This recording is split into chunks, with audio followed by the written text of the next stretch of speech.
మన యొక్క అంశం ఏమిటి అంటే 3 రొట్టెలు.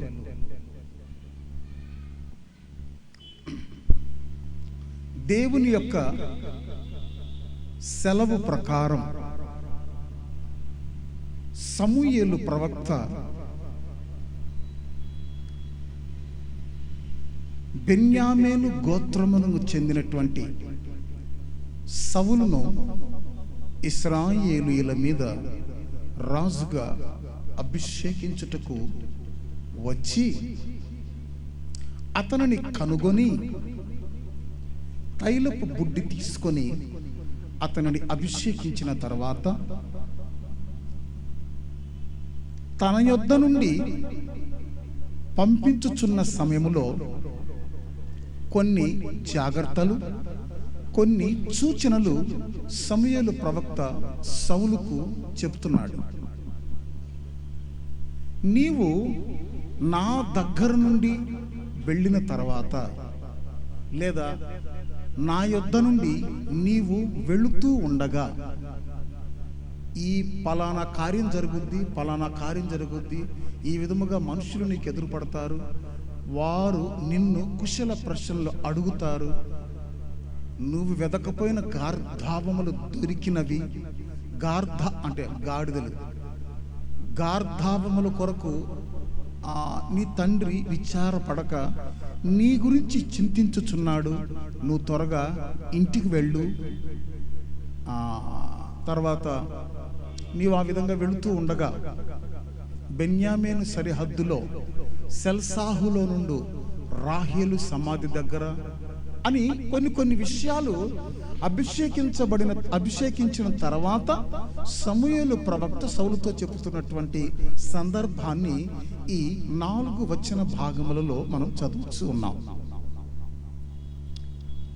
ముఖ్యముగా మనము ధ్యానించబోయేటువంటి టాపిక్, ఆ యొక్క సందర్భం ఏమిటంటే 3వ వచనం 4వ వచనం మరొకసారి చదువుతారా? తరువాత నీవు అక్కడి నుండి వెళ్ళి తాబోరు మైదానమునకు రాగానే అక్కడ బేతేలునకు దేవుని యొద్దకు వెళ్తున్నటువంటి ముగ్గురు మనుషులు నీకు ఎదురుపడుదురు. ముగ్గురు మనుషులు నీకు ఎదురుగా వస్తారు. ఒకడు 3 మేక పిల్లలను, ఒకడేమో 3 మేక పిల్లలను పట్టుకొని వస్తాడు. ఒకడు 3 రొట్టెలను, ఇంకొకటి చేతిలో 3 రొట్టెలుంటాయి. ఇంకొకడు ద్రాక్షారసపు తిత్తెను మోయిచూ వత్తురు. 3వ వ్యక్తి చేతిలో ద్రాక్షారసపు తిత్తె ఉంటది. వారు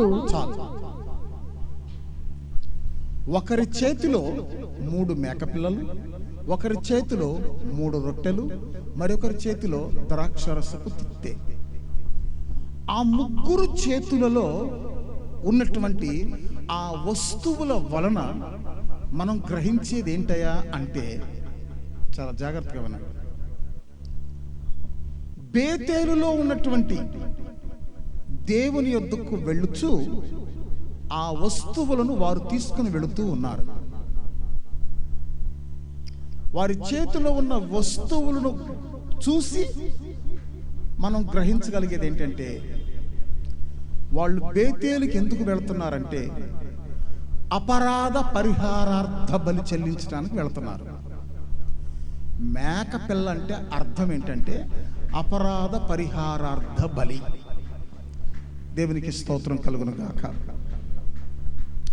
ఆ విధముగా అపరాధ పరిహారార్థ బలి చెల్లించుచూ వెళుతున్నటువంటి వీళ్ళు 2వ వ్యక్తి చేతిలో 3 రొట్టెలు ఉంటాయి.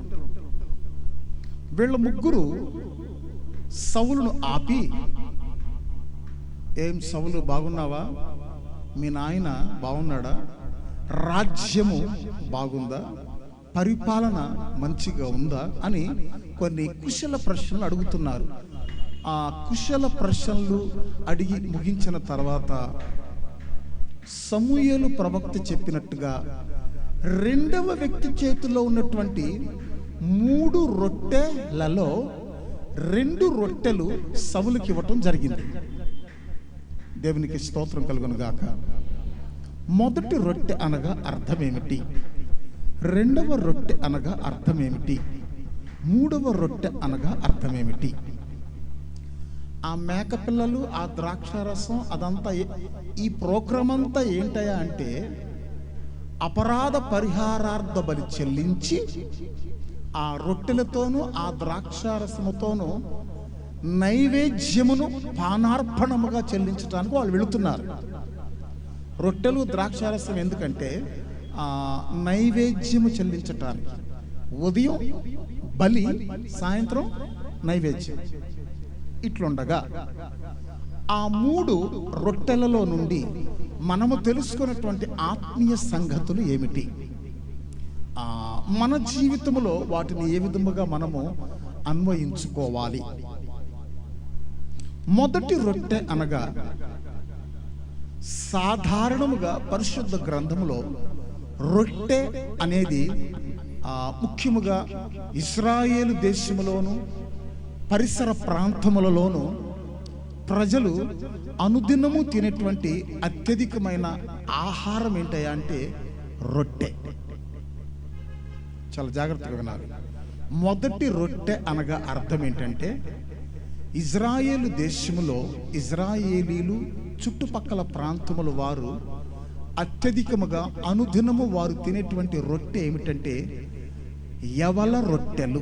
యవల రొట్టెలు గోధుమ పిండితో చేసినటువంటి రొట్టెలు కాదు, యవలతో చేసినటువంటి రొట్టెలు. అంటే ఇందులో నుంచి మనం అర్థం చేసుకోవాల్సింది ఏంటి? మొదటి రొట్టె అనగా అనుదిన ఆహారము. యేసు ప్రభు తన యొక్క శిష్యులకు నేర్పినటువంటి పరలోక ప్రార్థనలో ఒక మాట ఏమిటి అంటే నేడు మా అనుదిన ఆహారం మాకు దయచేయము. ఈ మాట పరలోక ప్రార్థనలో 4వ మాట. చదువుతారా? ఎంతది? మత్తయి సువార్త ఎన్నో అధ్యాయం? మత్తయి సువార్త ఎన్నో అధ్యాయం? 7వ అధ్యాయం. చదవండి చూద్దాం. పరలోక ప్రార్థన ఏ అధ్యాయం?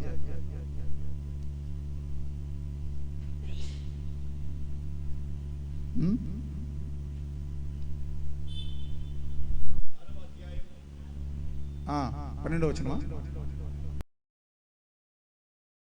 ఎన్నో వచనం? చదవండి. ఎన్నో వచనం? మా అనుదిన ఆహారము. కొంచెం పైనుంచి ఆ ప్రార్థన అంతా చదవండి, స్టార్టింగ్ నుంచి. నీవు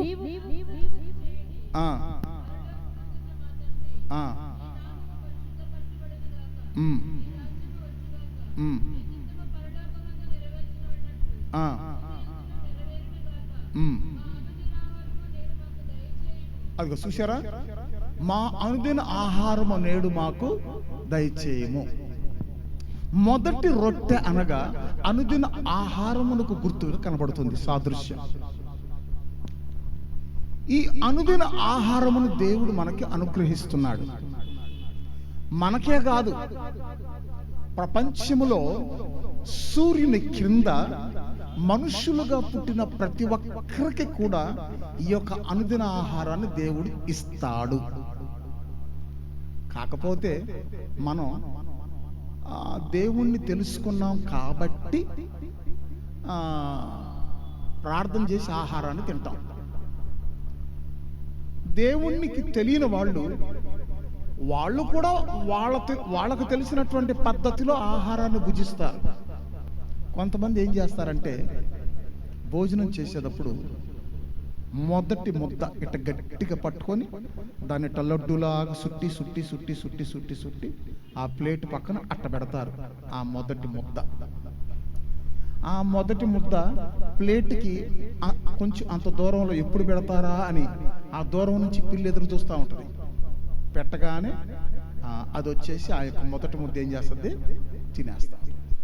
పిల్లి వచ్చి ఆ మొదటి ముద్ద తింటూ ఉండగా ఇతడు భోజనం తినటం ప్రారంభిస్తాడు.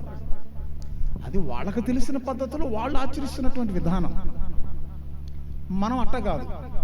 ఆ భోజనం మీద చేయబెట్టి ప్రార్థన చేసి ఆ కృతజ్ఞతాస్తుతులు చెల్లించి మనం భోజనాన్ని చేస్తున్నాం. కాబట్టి ఇక్కడ మొదటి రొట్టె అనగా మనం అర్థం చేసుకోవాల్సింది ఏంటంటే, ప్రతి మనిషికి దేవుడు ఇచ్చి పోషిస్తున్నటువంటి అనుదిన ఆహారమే మొదటి రొట్టె. ఇది ప్రార్థన చేసినా దేవుడిస్తాడు, చేయకపోయినా దేవుడిస్తాడు. మరలా చెప్తున్నా, ప్రార్థన చేసినా ఇస్తాడు, చేయకపోయినా ఇస్తాడు. అందులో సందేహం లేదు. కారణం ఏంటంటే, మనిషిగా జన్మించిన ప్రతి ఒక్కరిని పోషించవలసినటువంటి బాధ్యత పరలోకమందు ఉన్నటువంటి దేవునికి ఉన్నది. అందువల్ల కీర్తనాకారుడు దావీదు ఏమంటున్నాడు తెలుసా? 145వ కీర్తన 15వ వచనం 16వ వచనాన్ని మనం చదివినట్లయితే, 145వ కీర్తన 15, 16. సర్వజనుల కన్నులు నీ వైపు చూచుచున్నవి, తగిన కాలమందు నీవు వారికి ఆహారం ఇచ్చుదువు. నీవు నీ గుప్పిలిని విప్పి ప్రతి జీవి కోరికను నీవు తృప్తిపరుచుచున్నావు. మరొక చోట మరొక మాట ఉంది, కింద వచ్చిన కూడా ఉందా? ఇంకోటి ఏమన్నా? చాలు. మరొక చోట ఏముందంటే, ఆకాశము నుండి యెహోవా తన గుప్పిలిని విప్పి ప్రతి జీవికిని ఆహారమునిచ్చుచున్నాడు అని మనం చూస్తున్నాం. కాబట్టి ఇక్కడ ఒక మాట ఉంది, ప్రతి జీవికి ఆయన గుప్పిలిని విప్పి ఏం చేస్తున్నాడు చెప్పండి? ఆహారాన్ని ఇస్తున్నాడు. మనం అనుకుంటున్నాము, మనం పని చేస్తున్నాము, బియ్యాన్ని కొనుక్కుంటున్నాం, సరుకులు కొనుక్కుంటున్నాం, వండుకొని తింటున్నాం. ఇది ఎట్లా దేవుడిచ్చేది? మనం కష్టపడితే కదా మనకు ఆహారం వస్తుంది అని మనం అనుకుంటున్నాం. మనకు తెలిసిన జ్ఞానం అంతవరకే. సరే, ఓకే, మన దగ్గర డబ్బులు ఉన్నాయి, ఆహార వస్తువులు కొనుక్కొని తింటున్నాం, అది అట్ట పెట్టండి. మరి ఆ యొక్క ఆహార పదార్థాలు పండాలంటే కింద ఏం కావాలి? భూమి కావాలి. ఏం కావాలి? భూమి. మరి ఇప్పుడు పైనుంచి ఏం పడాలి? నోరు తెరవరు, వర్షం. కింద మట్టి కావాలి, పైనుంచి ఏం పడాలి? వర్షం పడాలి.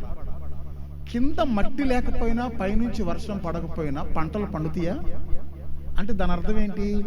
డబ్బులు చేతిలో ఉన్నంత మాత్రాన దొరకవు ఏది కూడా. గుర్తుపెట్టుకోండి, డబ్బులు చేతిలో ఉన్నంత మాత్రాన ఏది దొరకదు. కొంతమందికి చేతిలో ఉన్న డబ్బును బట్టి ధన అహంకారం ఉంటుంది. ధన అహంకారం. ఏం చేయటానికి ధన అహంకారం? ఏ ఆహార పదార్థం దొరకపోతే ఆ నోట్ల కట్ల తినటానికా? నోట్ల కట్టలో నోట్లో పెట్టుకుని తినటానికా? చిల్లర డబ్బులు నోట్లు వేసి నవ్వుటాక? డబ్బు కాదు. దేవుడు వర్షమును కురిపించి పంటలు పండకపోతే మన నోటికి ఏం రాదు?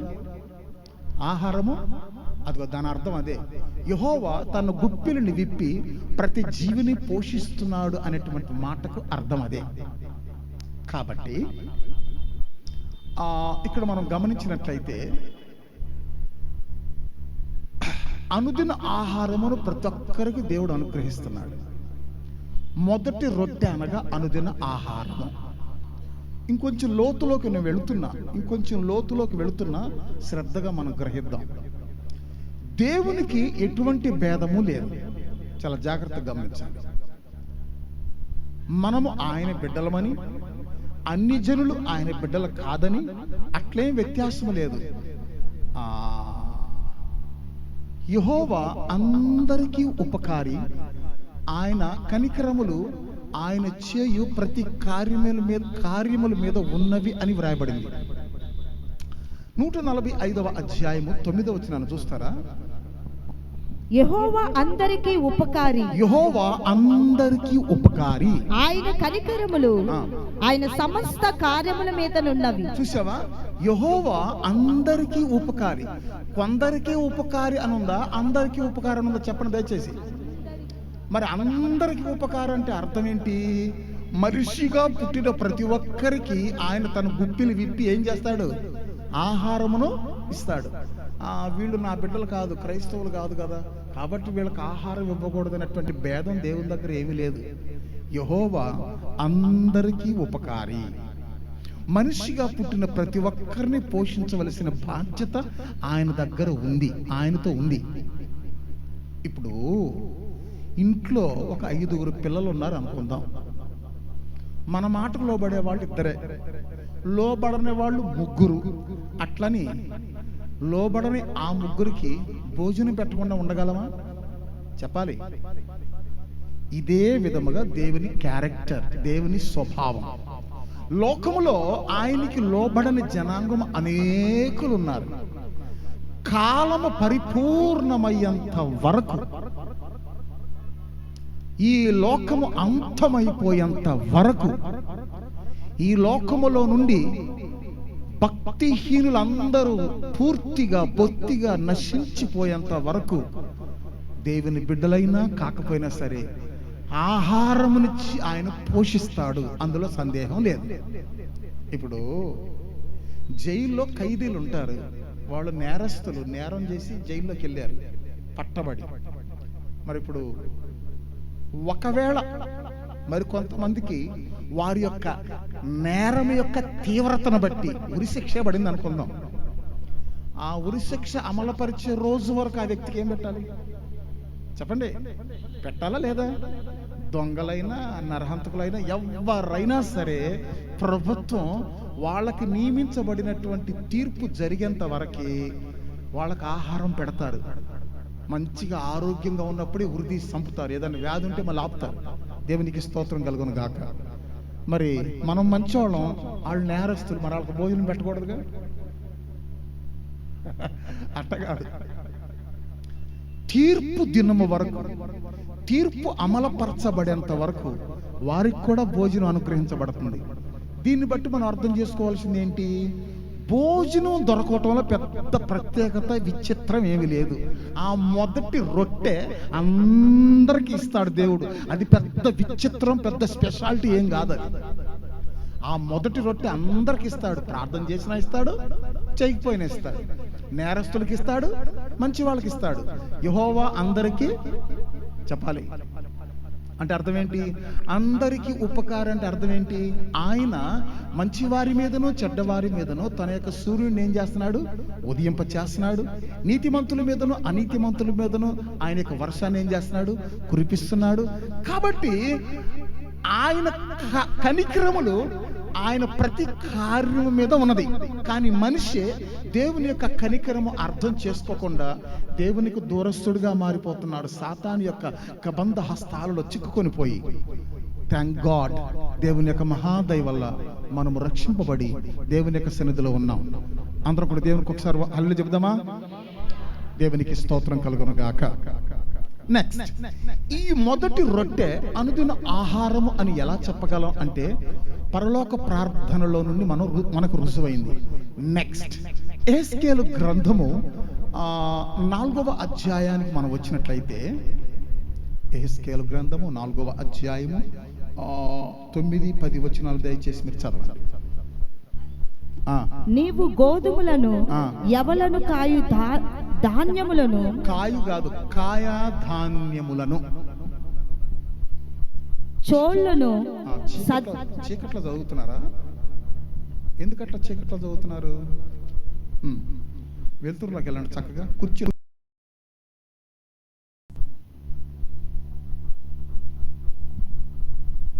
మరియు నీవు గోధుమలను యవలను కాయు ధాన్యములను. ఎందుకట్లా కలిపి చదువుతున్నారు? గోధుమలను, నన్ను చూడండి ఒకసారి ఎట్లా చదవాలో చెప్తా వినండి. గోధుమలను, ధాన్యములు, అట్లా కామాలు ఉన్న చక్కగా విడిచి చదవండి. అట్లా చదవండి.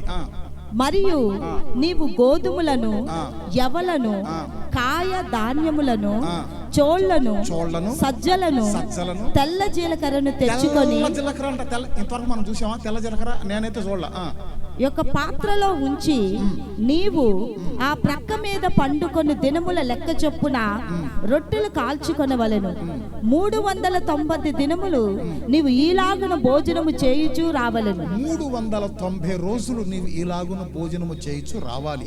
నీవు తూనిక ప్రకారము అనగా దినం ఒకటింటికి 20 తురుముల ఎత్తు చొప్పున భుజింపవలను, వేల వేలకు తినవలను. నీళ్లు కొల ప్రకారము అరపడి చొప్పున ప్రతి దినము త్రాగవలను, వేల వేలకు త్రాగవలను. ఇదే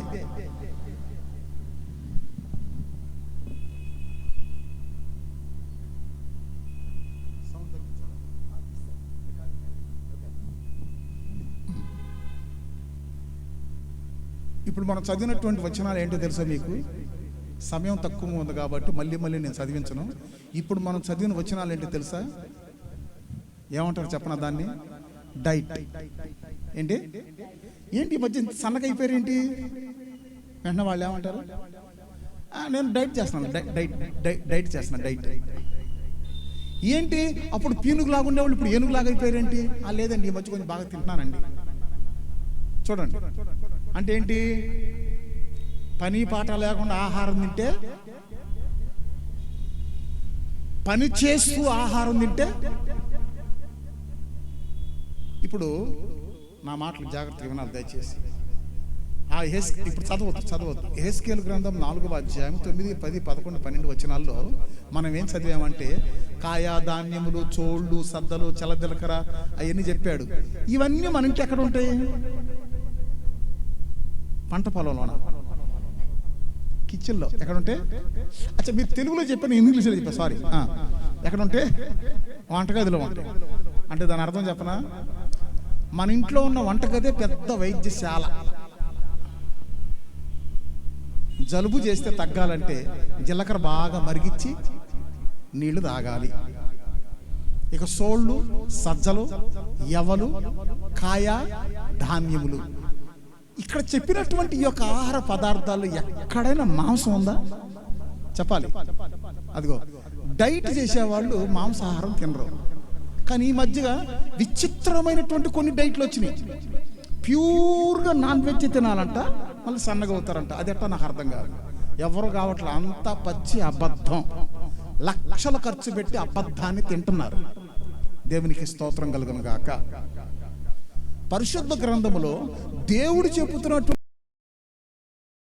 చేస్తారు చెప్పనా?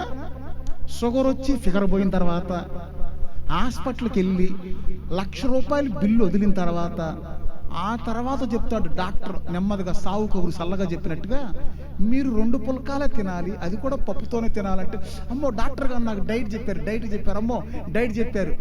ఎంత వదిలిన తర్వాత? ₹1,00,000.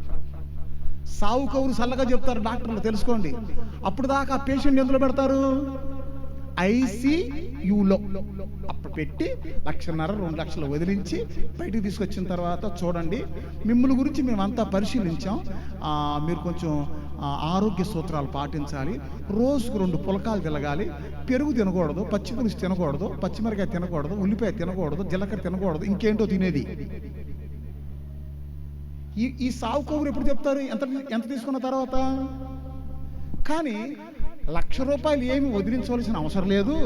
భక్తులారా, ఆ యెహెజ్కేలు గ్రంథంలో ఉన్నది పాటించండి అంటే, అది మాత్రం ఎవరికి బుర్రకి ఎక్కదు. సండే వచ్చిందంటే ముక్క కావాలా, కొంతమందికి ముక్క లేకపోతే ముద్ద దిగదు. దేవునికి స్తోత్రం కలుగును గాక. అసలు ఆ అధ్యాయంలో నాన్ వెజ్ ఉందా చెప్పండి? మీరు ఉందా? ఇదే డైట్. ఏం చెప్పండి? అది డైట్, ఆహార నియమము. మళ్ళీ అక్కడ మాట అంటున్నాడు, రోజుకు ప్రతిసారి ఎన్ని తులాలు తినాలంట? 20 తులాలు. 20 తులాలు. అట్లా 3 సార్లు తినాలి. నీళ్లు అరపడి చొప్పున వేళకు తాగాలి, వేళకి. అంటే దాని అర్థం ఏంటో చెప్పనా? అక్కడ ఉన్నటువంటి లెక్క ఏంటో చెప్తున్నా వినండి. ప్రతి 100 గ్రాముల ఆహారానికి లీటర్ నీళ్లు తాగాలి. అది డైట్. ప్రతి 100 గ్రాముల ఆహారానికి ఎన్ని నీళ్లు తాగాలి? లీటర్ నీళ్లు. ఇప్పుడు మనం చేసేదంతా ఆపోజిట్. కేజీ ఆహారం, గుక్కిడి నీళ్లు. ఎక్కడ అరుగుద్ది? అరక్క ఆయాసాలు, పాయసాలు మాట్లాడతారు, నోరు పెగలదాం. దేవునికి స్తోత్రం కలుగును గాక. ప్రియ దేవుని జనాంగమా, బైబిల్ చదవండి, చదివి హాస్పిటల్ ఖర్చు తప్పించుకోండి. యెహెజ్కేలు గ్రంథంలో వ్రాయబడినట్లుగా యెహెజ్కేలుతో దేవుడు చెప్తున్నట్లుగా ఆ డైట్ ఫాలో అవ్వండి. ఆ డైట్ ఫాలో అయితే సన్నగా ఉంటారు, ఆరోగ్యవంతులుగా ఉంటారు, హాస్పిటల్ బిల్లు అస్సలు ఉండదు. అబ్బా, ఆ డైట్ మనకెక్కడ నచ్చుద్ది? ఆ డైట్ మనకెక్కడ నచ్చుద్ది? నచ్చదు. దేవునికి స్తోత్రం కలుగును గాక. ఇప్పుడు చెప్పండి, ఈ రెండు వచ్చిన ఆధారాలను బట్టి మొదటి రొట్టె అనగా మనకేమర్థమైంది? చెప్పాలి. అనుదిన ఆహారం. ఆ ఆహారాన్ని దేవుడు చెప్పినట్టుగా తీసుకోండి. ఆ యొక్క ఆహారాన్ని దేవుడు చెప్పినట్టుగా మనం ఫాలో అయితే ఆ యొక్క ఆహారం మన శరీరానికి మంచి ఆరోగ్యంగా మారద్ది. మనం ఆరోగ్యంగా ఉండటం దేవుని యొక్క చిత్తం, అనారోగ్యంగా ఉండటం దేవుని యొక్క చిత్తం కాదు. మనం ఆరోగ్యంగా ఉండటం దేవుని యొక్క చిత్తం. మీరు ఎలా ఉంటే ఆరోగ్యవంతులుగా ఉంటారని దేవుడు రాసి పెట్టాడు. పద్దాక స్వస్థత కోసం ప్రార్థన చేయవలసిన అవసరం లేదు. పరిశుద్ధ గ్రంథంలో రాసి పెట్టింది ఫాలో అయితే పద్దాక స్వస్థత కోసం ప్రార్థన ఎందుకు చేయాలి? ఆల్రెడీ ఆయన చెప్పాడు, ఇలా ఉంటే ఇలా ఉంటే ఇలా ఉంటే ఐగుప్తీయులకు వచ్చినటువంటి ఏ రోగము నీకు రానియను. మరి రోగాలన్నీ ఎందుకు వస్తున్నాయి? దేవుడు చెప్పింది చెయ్యట్లా. దేవునికి స్తోత్రం కలుగును గాక. సో మొదటి రొట్టె అనగా అనుదిన ఆహారము. అది ప్రార్థన చేసినా ఇస్తాడు, ప్రార్థన చేయకపోయినా ఇస్తాడు. మంచి వాళ్ళకి ఇస్తాడు, నేరస్తులకి ఇస్తాడు. ఆ కారణం ఏంటి? ఆయన అందరికీ ఉపకారి. నెక్స్ట్, రెండవ రొట్టె అనగా అర్థం ఏమిటి? కారణం, రెండవ వ్యక్తి చేతిలో 3 రొట్టెలు ఉన్నాయి. ఆ 3 రొట్టెలలో 2 రొట్టెలు మాత్రమే నీకు ఇస్తారు. అవి వారి వలన నీవు తీసుకోవాలి అని సమూయేలు ప్రవక్త ముందుగానే చెప్పాడు. 3వ రొట్టె గురించి చెప్పలా, చూద్దాం. అదేంటో కూడా చూద్దాం. మరి రెండవ రొట్టె అనగా అర్థం ఏమిటి? రొట్టె పరిశుద్ధ గ్రంథములో మరికొన్ని ఆత్మీయ కార్యములకు సాదృశ్యంగా ఉంది. రెండవ రొట్టె అనగా దేవుడు చేసేటువంటి అద్భుతములు. ఇంతకుముందు నేను చెప్పాను, మొదటి రొట్టె ప్రార్థన చేయకపోయినా చెప్పాలి, నోరు తెరవాలి, ఇస్తాడు. కారణం ఏంటి? ప్రతి మనిషిని పోషించవలసిన బాధ్యత దేవునికి ఉంది, అదట్ట పెట్టండి. కానీ రెండవ రొట్టె ప్రార్థన చేస్తేనే ఇస్తాడు. రెండవ రొట్టె ప్రార్థన చేస్తేనే ఇస్తాడు. గుర్తుపెట్టుకోండి, ప్రార్థన చెయ్యని వాళ్ళకి రెండవ రొట్టె ఇవ్వడు, పెట్టడు.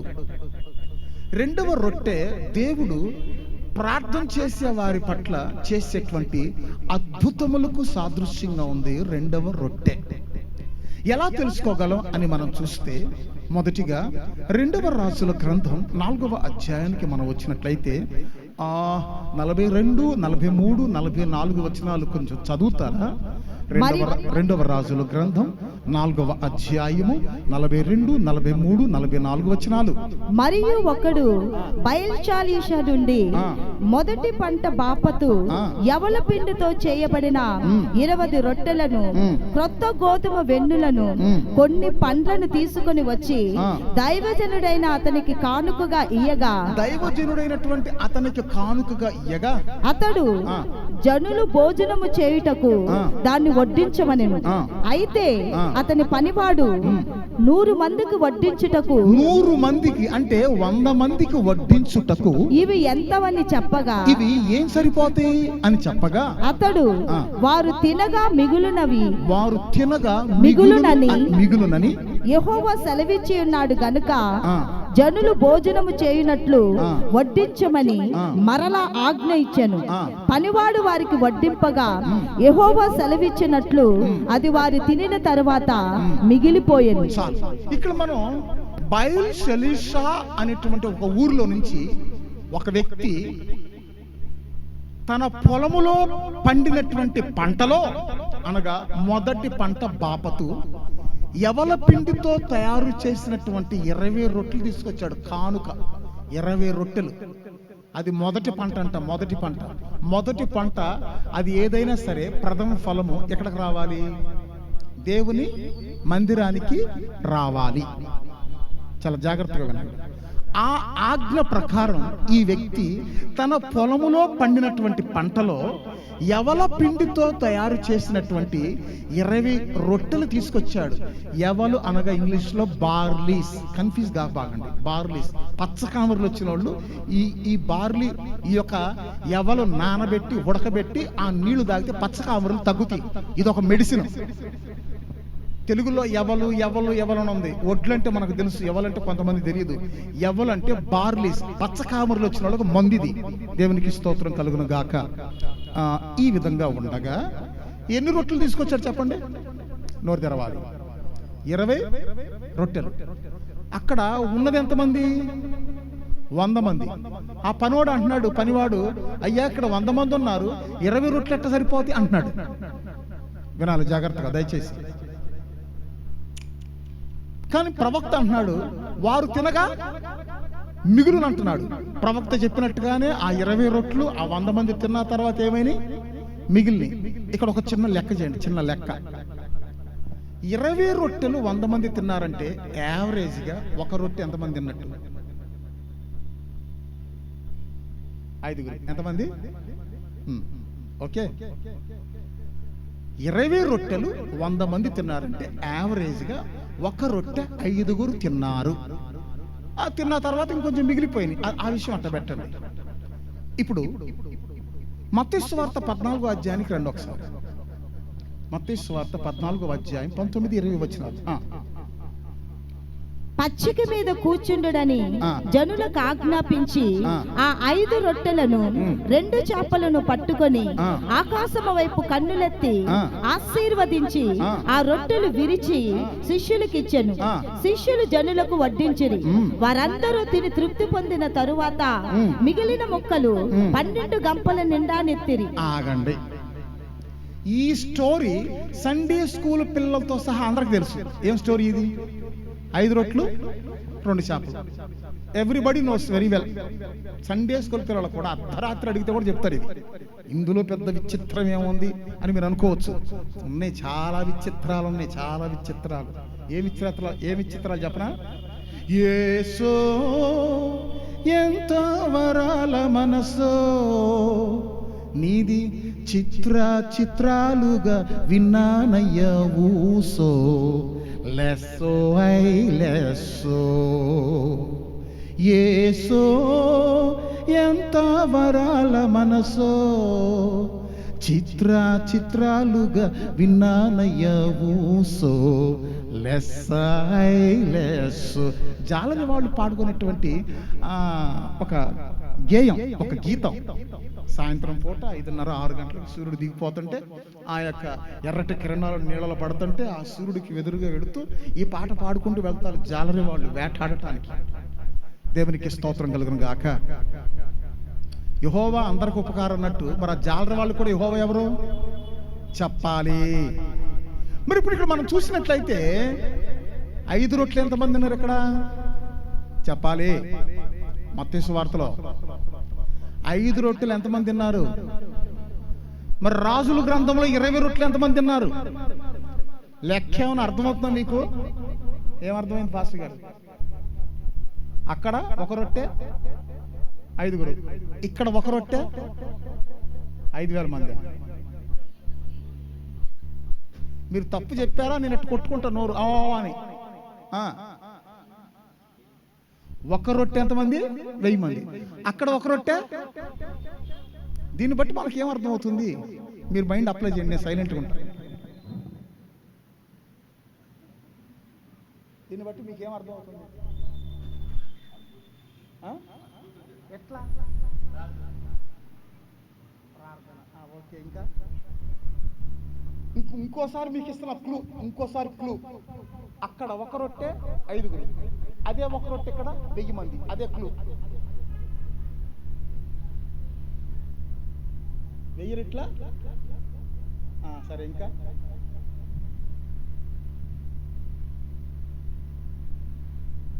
సరే. మీ పప్పులు ఉడికినాయా? నేనే చెప్పేస్తా.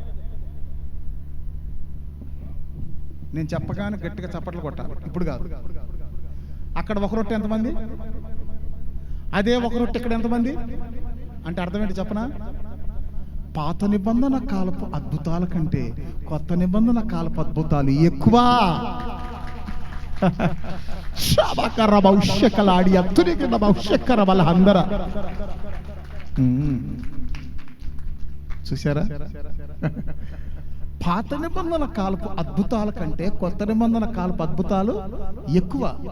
మరి అద్భుతాలు జరగకపోతేనే ప్రపంచంలో ఇన్ని సంఘాలు తయారవుతున్నాయా?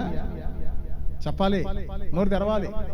అద్భుతాలు దేవుడు చేయకపోతేనే ఇన్ని సంఘాలు కట్టబడుతున్నాయా? ఇంతమంది ఆకర్షించబడుతున్నారా? ఖచ్చితంగా మన దేవుడు అద్భుతాలు చేసే దేవుడు. ఏ దేవుడు చెప్పండి? అద్భుతవంతుడు మన దేవుడు, ఆశ్చర్య కార్యములు జరిగించును. అద్భుతవంతుడు మన దేవుడు, వద్దు వద్దు వద్దు వద్దు, ఆశ్చర్య కార్యములు జరిగించును. ఎవరు చేయని అద్భుతముల్ యేసయ్య మనకై చేయు నిశ్చయం. ఎవరు చేయని అద్భుతముల్ యేసయ్య మనకై చేయు నిశ్చయం. స్తుతి స్తోత్రం ఇశ్రాయేలు పాడగా జయమిచ్చన్ శత్రువులపై. స్తుతి స్తోత్రం అని మనం పాడగా జయమిచ్చన్ సాతానుపై. స్తుతి స్తోత్రం ఇశ్రాయేలు పాడగా జయమిచ్చన్ శత్రువులపై. స్తుతి స్తోత్రం అని మనం పాడగా జయమిచ్చన్ సాతానుపై. అద్భుతవంతుడు మన దేవుడు, ఆశ్చర్య కార్యములు జరిగించును. అద్భుతవంతుడు మన దేవుడు, ఆశ్చర్య కార్యములు జరిగించును. ఆమేన్. కరెక్ట్గా చూడండి. ప్రభువా, ఆశ్చర్య కార్యములను చూచినట్లుగా నా కన్నులు తెరువుము. కన్నులు తెరిచిన వాళ్ళకి ఈ అద్భుతాలు కనపడతాయి. మీరు అనుకున్నారా ఈ యాంగిల్లో ఈ విధంగా చెప్తాను? మీరు అనుకున్నారా? 3 రొట్లు 3 రొట్లు 3 రొట్లు అంటున్నాడు బ్రదర్ గారు, అసలు ఏంటి అనుకున్నారు. కానీ ఇంత వివరణ మీకు తెలియదు. మొదటి రొట్టె అనుదిన ఆహారం. అది ఎవరికైనా దేవుడు, అందులో పెద్ద ప్రత్యేకత ఏమీ లేదు. రెండవ రొట్టె దేవుడు చేసే అద్భుతాలు, బట్ కండిషన్ ప్రార్థించే వాళ్ళకి మాత్రమే ఇస్తాడు. అది కూడా పెద్ద విచిత్రమేం కాదు. ప్రార్థన చేస్తే తలకనుపు తగ్గిస్తాడు, జ్వరం తగ్గిస్తాడు, క్యాన్సర్ తగ్గిస్తాడు. ప్రార్థన చేస్తే సకల రోగాలు దేవుడు తగ్గిస్తున్నాడు. అది కూడా పెద్ద విచిత్రం కాదు. అంటే దాని అర్థం ఏంటంటే, ఈ మొదటి 2 రొట్టెలతో క్రైస్తవ జీవితం ఆగిపోకూడదు, తృప్తి పడకూడదు. ఇంకొకటి ఉంది అక్కడ, 3వ రొట్టె. ఆ 3వ రొట్టె వాళ్ళు సౌలుకి ఇవ్వల. ఎక్కడికి తీసుకెళ్లారు? అసలు వాళ్ళు ఎక్కడికి వెళ్తున్నారని ఉంది? బేతేలుకు వెళుతున్నారు అని వ్రాయబడింది. బేతేలు అనగా ఆ కాలంలో దేవుని మందిరం ఉన్నటువంటి చోటు. అంటే ఇప్పుడు ఆ 3వ రొట్టె వాళ్ళు ఎక్కడికి తీసుకెళ్తున్నారు చెప్పాలి. అది అట్ట పెట్టండి, చెప్తా ఒక 5 నిమిషాల తర్వాత. పాత నిబంధన కాలపు అద్భుతముల కంటే చెప్పాలి, కొత్త నిబంధన కాలపు అద్భుతములు ఎక్కువ. అక్కడ ఒక వ్యక్తి తన పొలములో పండినటువంటి పంటలో ఎన్ని రొట్టెలు తీసుకొచ్చాడు చెప్పాలి. ఇక్కడ చిన్నపిల్లడి చేతిలో ఎన్ని రొట్టెలు ఉన్నాయి? నేనేమంటున్నానంటే, నీ చేతిలో అసలు ఏమీ లేకపోతే దేవుడు అద్భుతం ఏంటో చేస్తాడు? నీ చేతిలో అసలు ఏమీ లేకపోతే దేవుడు అద్భుతం ఏంటో చేస్తాడు? నీ చేతిలో సంథింగ్ షుడ్ బి దేర్. ఏదో ఒకటి నీ చేతిలో ఉండాలి. దేవునికి స్తోత్రం కలుగును గాక. అసలు ఏమీ నీ చేతిలో లేకపోతే దేవుడు అద్భుతం ఎలా చేస్తాడు? సారేపాతి విధవరాల దగ్గరికి వెళదాం ఒకసారి. చదవద్దు, వినండి, అందరికి తెలిసిన విషయమే. అసలుకే నాకు దిక్కు లేదురా మొగడా అంటే, నాకు తినటానికి అసలు దిక్కు లేదురా బాబు అనుకుంటే, ఈయన అంటున్నాడు వచ్చి, నీ దగ్గర ఉన్నటువంటి ఆ కొంచెము పిండితో ఒక అప్పం చేసి మొదట నాకు తీసుకురా. కొంచెం కాసేపు డైనమాలు పడింది, ఇదేంట్రా బాబు ఇట్ట అంటున్నాడు. నేనే అడుగు తినే స్థితిలో ఉన్నా, ఈయనొచ్చి నా దగ్గర ఇట్లా అడుగుతున్నాడు ఏంటని ఆమె కొంచెం డైనమాల పడింది. ఆయన అంటున్నాడు, నువ్వేం సందేహపడొద్దు, నీ సంగతి నీ కొడుకు సంగతి తర్వాత. నీ దగ్గర ఉన్నటువంటి పిండిలో మొదట ఒక అప్పం చేసి నాకు తీసుకురా. అంటే దాని అర్థం ఏంటి? ప్రతి విషయములో మొదటి స్థానాన్ని నువ్వు దేవుడికి ఇస్తే దేవుని అద్భుతాలు నీ జీవితంలో చూడగలవు. దేవునికి స్తోత్రం కలుగును గాక. మరలా చెప్తున్నా, ప్రతి విషయములో మొదటి స్థానాన్ని దేవునికి నీవిస్తే ఏం చూస్తావు? ఏం చూస్తావు చెప్పండి? నేను అట్లా చాలా చూసి అట్లా అనుభవించాను కూడా. దేవునికి స్తోత్రం కలుగును గాక. కాబట్టి మొదటి స్థానం దేవునికి ఇవ్వండి. పొద్దున చెప్పాను, మొదటిగా అర్పణ తీసుకొచ్చింది ఎవరు? నయాస్సు. ఇప్పుడు ఇంకొక అద్భుతం చెప్తాను, వినండి. అంటే దాని అర్థం ఏంటి? చేప పట్టాలంటే ఎర్ర పెట్టాలి, రొట్టెలు పొందాలంటే రొట్టెలు పెట్టాలి. చూడండి దేవుడు చేసిన అద్భుతం ఏంటో చెప్తాను చూడండి. ఆ కొత్త నిబంధనలో 5 రొట్టెలు ఇచ్చింది ఎవరు చెప్పాలి? అందరూ తిన్న తర్వాత మిగిలినటువంటి రొట్టెలు ఎన్ని గంపలు ఎత్తారు? ఆ గంపల సంగతి ఏంటి? ఆ గంపలు ఎటుపోయినాయి? అవి ఆశీర్వదింపబడినటువంటి ముక్కలంట, మామూలు ముక్కలు కాదంట, ఆశీర్వదించబడినటువంటి ముక్కలు. ఒక్క ముక్క కూడా వదలకూడదు, ఒక్క ముక్క వదలకూడదు. కొంతమంది భోజనం చేసేటప్పుడు పళ్ళ నుంచి చుట్టూ మెతుకులు ఒలుకుతాయి తింటం రాక. ఒకవేళ తింటం వచ్చినా ఎక్క సమయం ఒకలాగా. భోజనం చేస్తున్నప్పుడు ఒక్క మెతుకు కూడా చుట్టూ వలకూడదు. తర్వాత భోజనం అంతా అయిపోయేటప్పటికి ప్లేట్లో ఏది మిగలకూడదు. అంటే నువ్వంత బొటాబొట్టిగా కరెక్ట్గా వేసుకోవాలి. నువ్వు మిగిల్చే ప్రతి మెతుకుకి, ప్రతి కూర ముక్కకి అక్కడ తీర్పు ఉంటుంది. కొంతమంది ఎంత వేస్ట్ చేస్తారంటే దాని అంతటికి అక్కడ తీర్పు చెప్పాలి. ఆ ముక్కలు ఆశీర్వదింపబడినటువంటి ముక్కలు. అవి ఎన్ని గంపలు ఎత్తారు? ఆ గంపలు ఎటుపోయినాయి? ఎవరు తీసుకున్నారు? ఆ గంపలు ఎటుపోయినాయి? ఎవరు తీసుకున్నారు? Very simple. ఆ గంపలు ఎటుపోయినాయి? ఎవరు తీసుకున్నారంటే వెరీ సింపుల్ ఆన్సర్. ఆ రొట్టెలు ఎవరు ఇచ్చారో వాళ్ళకే. ఆ రొట్టెలు ఎవరిచ్చారో వాళ్ళకి. Very simple answer. ఇంత చిన్న లాజిక్ కూడా మీకు తెలియట్లేదు. ఇచ్చిన వాళ్ళకే దేవుడు ఇస్తాడా? ఇవ్వని వాళ్ళకి ఇస్తాడా? ఆల్రెడీ ఉద్యోగంలో ఉన్న వాళ్ళకే ప్రమోషన్ వస్తుందా? కొత్త వాళ్ళకి వస్తుందా? చెప్పరేంటి? ఆల్రెడీ ఉద్యోగంలో ఉండి కొంతకాలం నలిగిన తర్వాత అధికారులు ఎక్కడికి ట్రాన్స్ఫర్ అంటే అక్కడికి వెళ్ళి లోబడిన తర్వాత కొంతకాలానికి ఏమొస్తుంది? ప్రమోషన్. అట్లాగే ఆ 12 గంపలు యేసుప్రభు ఎవరికి ఇచ్చారు? మళ్ళీ ఆ చిన్న పిల్లోడికి. దాని అర్థం ఏంటి చెప్పనా? ఆ చిన్న పిల్లోడు వాళ్ళ అమ్మ, వాళ్ళ నాన్న, ఇంకా ఇంట్లో చెల్లెళ్ళు అక్కడ ఎవరైనా ఉంటే పొయ్యి పెట్టకుండా, వంట చేయకుండా, పాత్ర తోమకుండా 12 నెలలు హ్యాపీగా బతికారు. పోండి, మరి ఇంతకంటే అద్భుతం ఇంకేం కావాలి? పొయ్యి పెట్టకుండా, వంట చేయకుండా, పాత్ర తోమకుండా, లెగటం, పళ్ళు తోముకోవటం, గంపల నుంచి తీసుకొని తింటాం. సంవత్సరం అయినా సరే ఆ రొట్లు ఎండిపోయిన ఎముకల్లాగా కాలేదంట. కారణం ఏంటి? అవి ఎవరి చేత ఆశ్రయించబడ్డాయి? అందరూ చప్పట్లు కొట్టి ప్రభుని మహిమ గట్టిగా. దేవునికి స్తోత్రం కలుగును గాక. చూసారా? రెండవ రొట్టె అనగా దేవుడు చేసే అద్భుతాలు. ఇప్పుడు మరి ఒక 2 అద్భుతాలు మీ ముందు పెట్టాలనుకుంటున్నాను. అద్భుతాలు మాట్లాడతాం, నాకు చాలా ఇష్టం. అద్భుతాలు మాట్లాడాలంటే బాగా ఇష్టం నాకు. మరి ఒక అద్భుతం మీ ముందు పెడతా. అదే దేవుడు పాత నిబంధన కాలంలో సముద్రాన్ని ఏం చేశాడు చెప్పాలి? అదే దేవుడు కొత్త నిబంధన కాలంలో సముద్రం మీద ఏకంగా చెప్పాలి. సముద్రాన్ని చీల్చటం అద్భుతమా? సముద్రం మీద నడవటం అద్భుతమా? నోరు తెరవట్లేదంటే. సముద్రాన్ని చీల్చటం అద్భుతమా? సముద్రం మీద నడవటం అద్భుతమా? మీ కంటికి ఏది అద్భుతంగా కనపడుతుంది?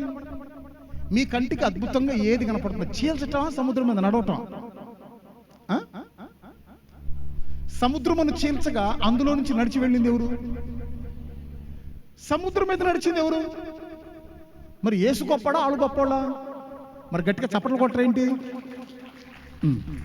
అది సంగతి. సముద్రాన్ని చేర్చటం కంటే కూడా సముద్రం మీద నడవటమే అద్భుతం. ఏం చెప్పండి?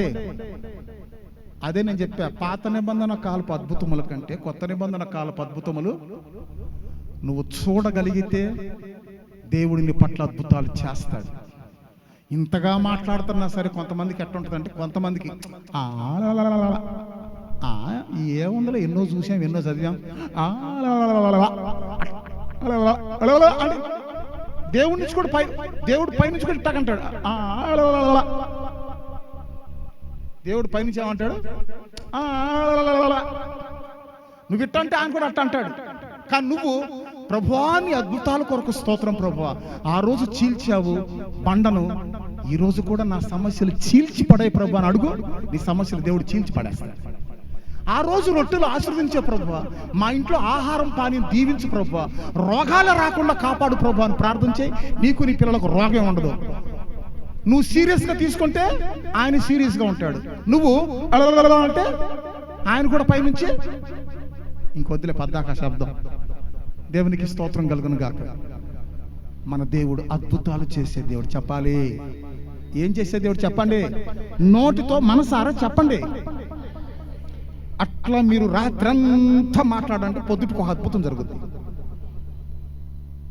రాత్రంతా మనం ప్రభువా నువ్వు అద్భుతాలు చేసే దేవుడు ప్రభువా, నువ్వు అద్భుతాలు చేసే దేవుడు ప్రభువా, నువ్వు అద్భుతాలు చేసే దేవుడు అని అట్లా ఆలపిస్తూ ఆలపిస్తూ ఆలపిస్తూ ఆలపిస్తూ ఆ మాట అంటూ అంటూ అంటూ నిద్రపోండి, రేపు ఒక అద్భుతం జరుగుతుంది. ఆలాపనే అద్భుతం. నువ్వు నీ యొక్క ఆలాపన, నీ యొక్క ఆత్మ ఆయనతో కలిసిపోతే నీ పట్ల అద్భుతాలు ఖచ్చితంగా ప్రభు చేస్తాడు. కాబట్టి రెండవ రొట్టె అనగా అద్భుతం. ఇంకొక అద్భుతం చెప్తాను. అదేంటి? అయ్యా నీకు దండం పెడతానయ్యా, నీ కాళ్ళు పట్టుకుంటానయ్యా, నీ మహిమను నాకు చూపెట్టు ప్రభు అని ఎవరు అడిగారు? మోషే. ఎవరు చెప్పండి? సరే పోని, నువ్వు ఇంతగా అడుగుతున్నావు కాబట్టి ఒక పని చేయి, ఆ బండ దగ్గర నిలబడు, నేను అటుగా సంచరించి వెళుతున్నప్పుడు ఎటు చూస్తావన్నాడు? నా యొక్క వెనక భాగాన్ని చూస్తావని మోషేతో దేవుడు చెప్పాడు. ఇక్కడ అద్భుతం ఏంటయ్యా అంటే, మోషేకు దేవుడు తన మహిమను వెనక పక్క చూపెట్టాడు, వెనక పక్క. కానీ అద్భుతం ఏంటంటే కొత్త నిబంధన కాలంలో తోమాకి అంత ముందు పక్క చూపెట్టాడు. మరి ఇప్పుడు వెనక పక్క కావాలా ముందు పక్క కావాలా? అందరికి అంతర డైనమాలు ఉన్నారు ఇప్పుడు. అంటే దాని అర్థం ఏంటి? పాత నిబంధన భక్తులకి ఏమో వెనక పక్క, కొత్త నిబంధన భక్తులకి ముందు పక్క. నాకు ముందు పక్క కావాలి, వెనక పక్క వద్దు నాకు. దేవునికి స్తోత్రం కలుగును గాక. వాళ్ళకేమో వెనక పక్క, తోమాకేమో అంటే ఇట్లా ఏమన్నాడు? ఏ తోమా, నీ వేలు నా గాయములలో ఉంచి చూసి విశ్వాసివై ఉండము, అవిశ్వాసివై ఉండకమని తన మహిమా శరీరాన్ని ఆ గాయపు గుర్తులతో ముఖాముఖిగా యేసు ప్రభు చూపెట్టాడు తోమాకి. యేసు ప్రభు మహిమను ఎదర భాగం చూశాడు. ఎవరు చెప్పండి? చూశాడు కాబట్టి భారతదేశం వచ్చి చచ్చిపోయాడు. ఆ మహానుభావుడి యొక్క దర్శనమే ఈరోజు మనం ఇక్కడ కూర్చున్నాం. యేసు ప్రభువును, ఆయన మహిమను ముఖాముఖిగా చూడకపోతే ఆ మహానుభావుడు వచ్చి ఇక్కడ హతసాక్షిగా మరణిస్తాడా? చెప్పండి.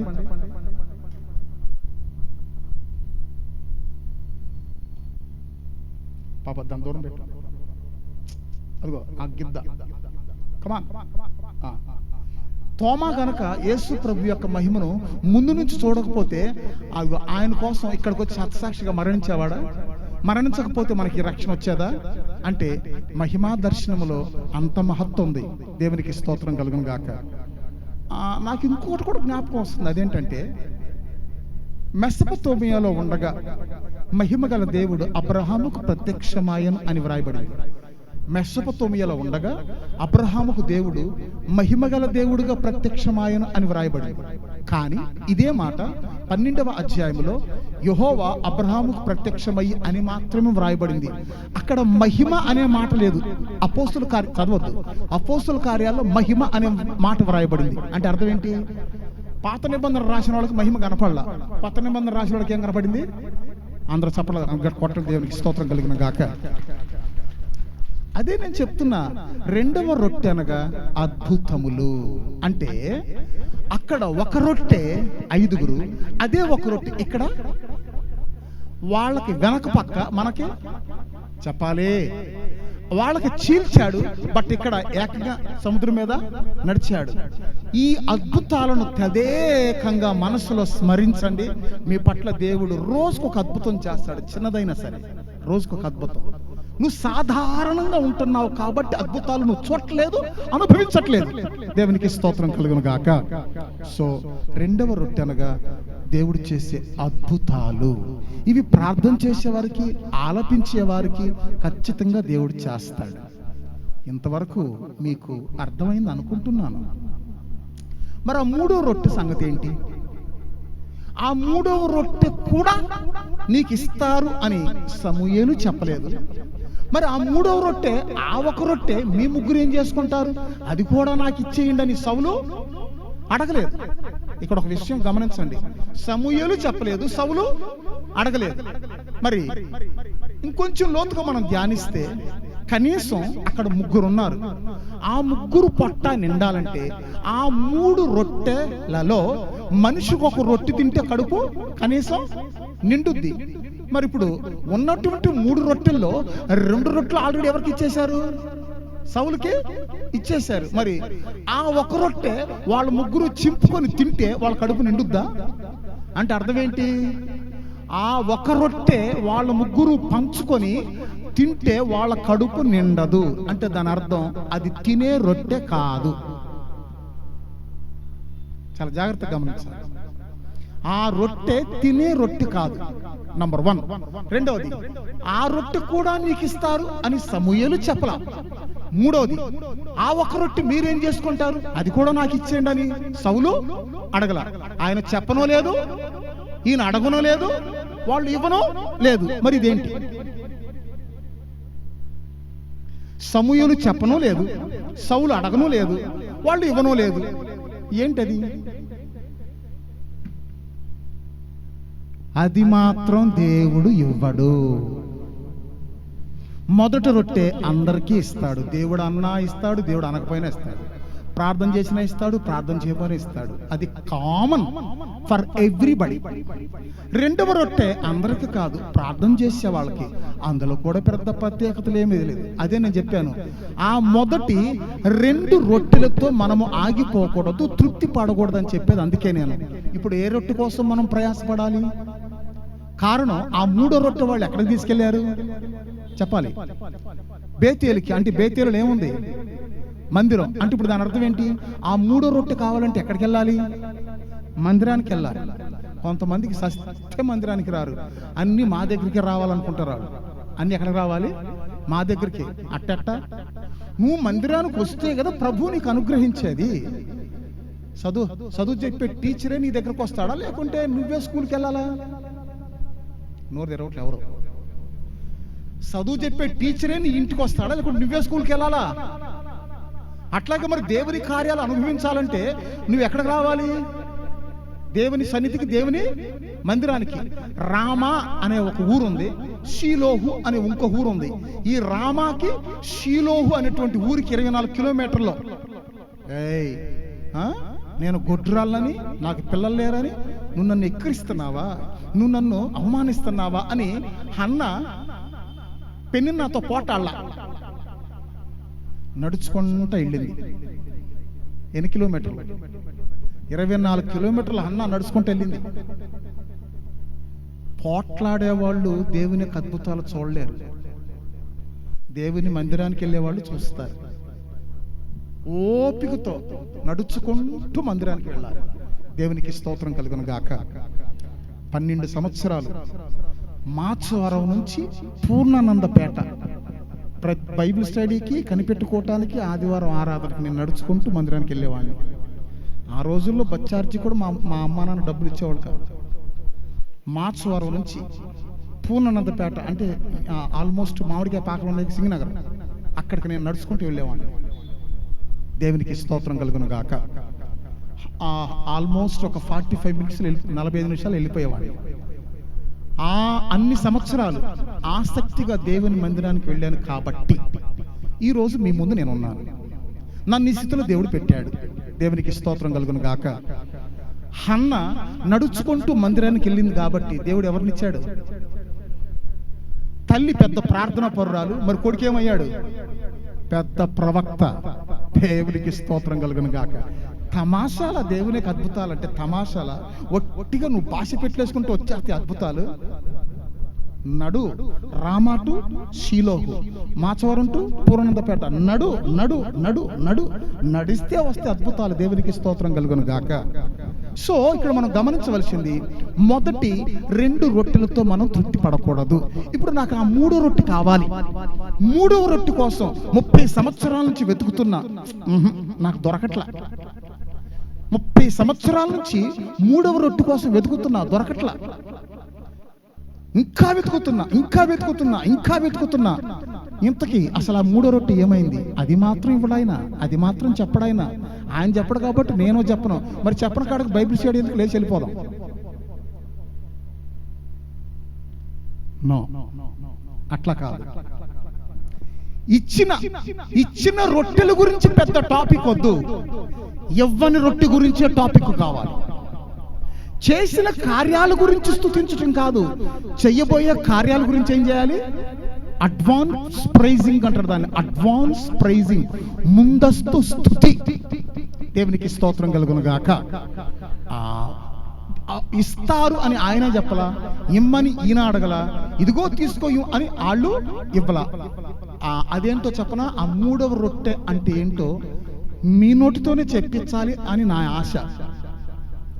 అదేంటో తెలిసిపోతే ఇంకేముంది? అది తెలియదు కాబట్టే ఇంకా ఏదో ఉంది. అదేంటో తెలిసిపోతే ఇంకేముంది? అదేంటో తెలియదు కాబట్టి ఇంకా ఉంది.